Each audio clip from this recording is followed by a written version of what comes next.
Hello and welcome to a new video from me. Today we're going to be rating all the Marvel movies from the MCU. But yeah, so let's get into it. So we're going to go in the list of, just as the images are set out here, obviously I'm going to just place them in each tier and then give a brief explanation of why it's in that tier. So yeah, we're going to go with Iron Man. Iron Man 1. I feel like it really put Marvel on the map in terms of the movies. I feel like it's actually a really good movie. Iron Man's one of my favourite, so I'm gonna put it in A.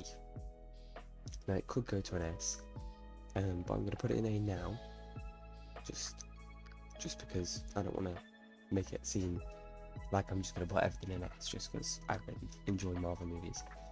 But yeah, so it's going in S now.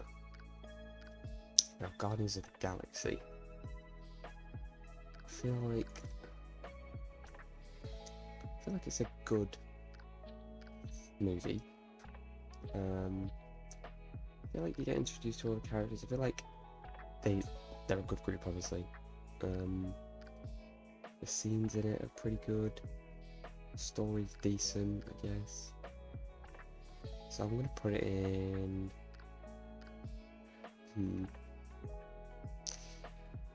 I'll put it in B for now. Obviously, it can go up or down depending on when I put all the rest of the movies in. And actually, while we are here, I'm going to put Guardians of the Galaxy Volume 2 in C. Now, I'm going to say it's slightly worse than the first one. Only because Yondu dies. That's the only reason. Spoiler alert, yeah, whatever. Yondu, I don't know, it's just something about him. And he unfortunately had to go. But yeah, so that's Guardians of the Galaxy done. I feel like we should do all the Iron Mans then in that case. So where is actually Iron Man 2? Now, I feel like Iron Man 2, I mean, it was a bit forgetful in my head right now, but I feel like, just because Iron Man is one of my favourites, has to go in B as a minimum. I feel like just the way Tony Stark is played by Robert Downey Jr. is just amazing. Sound like proper simp, but I actually think that he played it really well, and it's just fun to watch.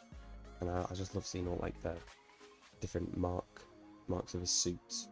But now, Iron Man 3. Where would I put Iron Man 3? I feel like, see, Iron Man 3 gets a lot of stick. For my friend group, mostly I've seen Iron Man 3 get stick. I feel like out of the three movies, probably is the weakest. But the tech showed in it, like, I just think it deserves a B. I would say it's better than Guardians of the Galaxy Volume 2. But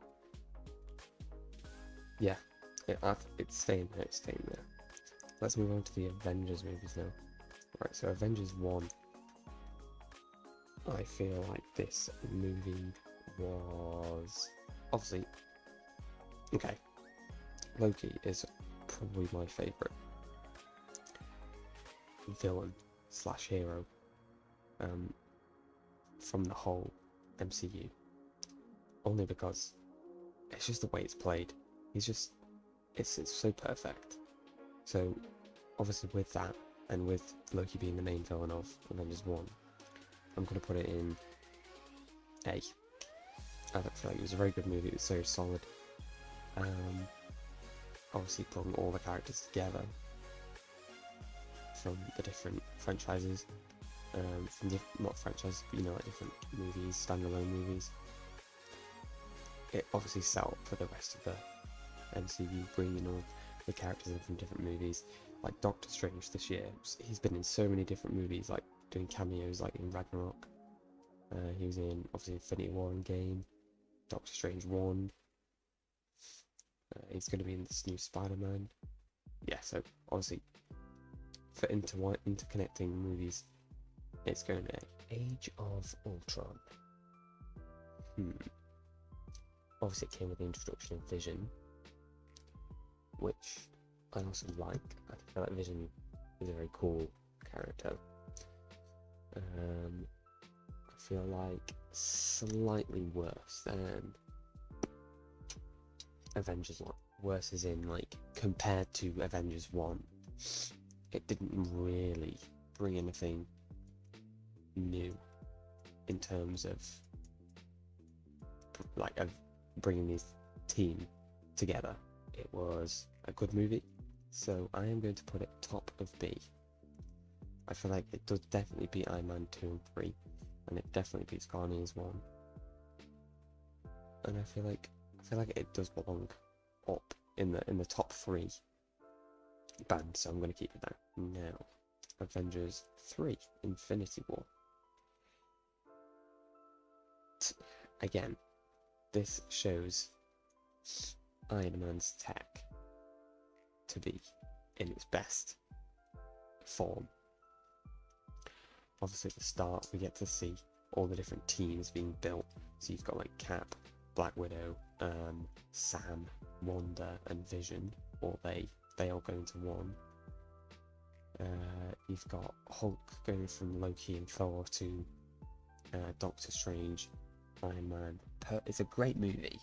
I was going to say perfect there, but I'm not sure it's perfect. Great movie.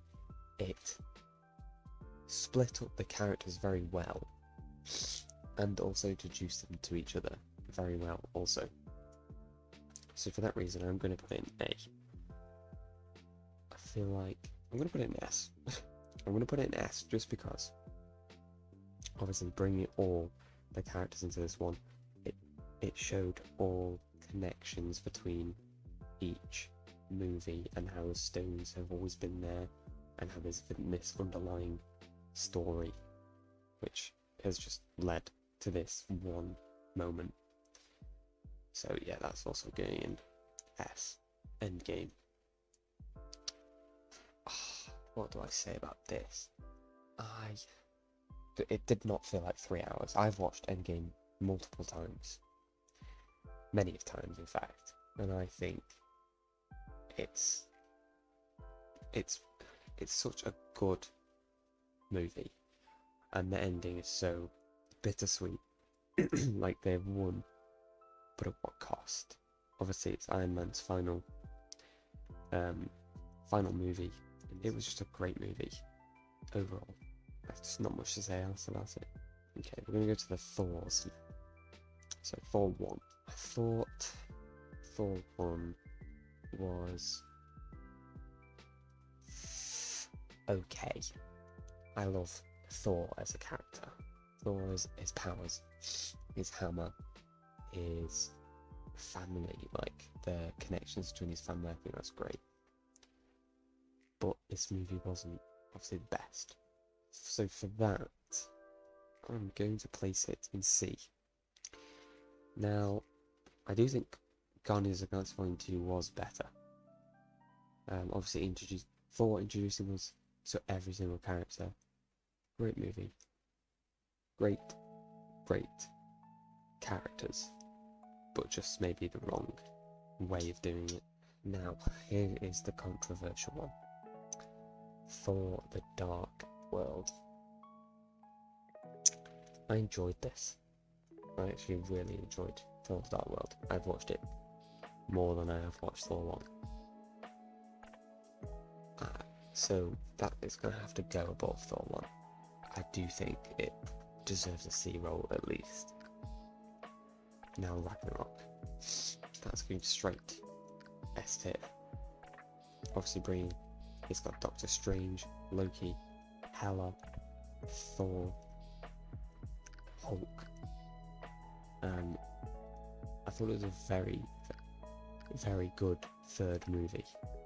The character of Thor. I also thought I thought that it showed Thor to not be attached to his hammer. Like throughout the last two movies, and obviously all the rest of the movies, such as Avengers 1, 2, we saw Thor having this hammer and needing it to use his powers. Whereas this Ragnarok movie showed he didn't need just the hammer.